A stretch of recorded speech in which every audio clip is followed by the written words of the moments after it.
In a jail cell after a controversial arrest. Now her case is bringing focus to new laws aimed at protecting people in custody, making it harder for police officers to racially profile and getting help for the mentally ill in jail. Those are just two of the goals of a new bill filed in Texas intended to address race, poverty, mental health, and accountability in law enforcement.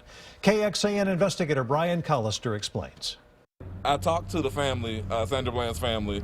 They know that this is happening today, and they're hoping that those of you who have the power to vote this into law, that you pass it. Standing in front of the Texas Supreme Court, Representative Garnet Coleman unveiled the Sandra Bland Act. Get out of the car! And then I will light you up. Get out! Wow. It stems from a DPS traffic stop nearly 2 years ago. The trooper got into a heated conversation with the driver, Sandra Bland, and she was arrested for assaulting a public servant. 3 days later, the 28-year-old was found dead in her jail cell, ruled a suicide by hanging. The bill would abolish consent searches during traffic stops and arrests for minor traffic violations. This bill in total changes the definition of racial profiling. If it passes, officers would have to have probable cause to search. Officers could not use the pretext of a minor traffic violation to fish for bigger crimes. So when the DPS says, hey, we don't racially profile, well, if all this becomes law, yes, you do.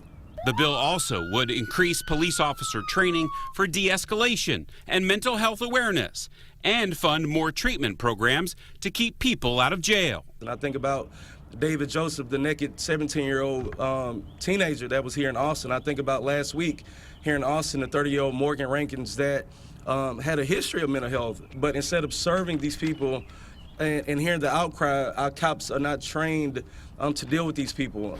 We're supporting the bill. Coleman's bill has the backing of sheriffs who run jails dealing with those with mental illness. The mental health portion of the bill has long been a concern of Texas sheriffs. Next for the Sandra Bland Act, legislative hearings trying to find a co-sponsor in the Senate, and from the Legislative Budget Board, a fiscal note, an official estimate on how much this could cost taxpayers. Reporting from the state capitol, Brian Collister, KXAN Investigates. Bland's family successfully sued Waller County last year, and they were awarded a large settlement. It also mandates changes for the county jail. Bland's family received $1.9 million. The settlement requires the jail to use electronic sensors to make sure cells are checked regularly. It also calls for an on-duty staff nurse or EMT on all shifts and continuing education for jailers. Part of the proposed law is a direct result of a KXAN investigation. Our coverage over the past 2 years revealed problems in the way troopers record race during traffic stops. Some DPS troopers were issuing traffic tickets to Hispanic drivers but recording their race as white.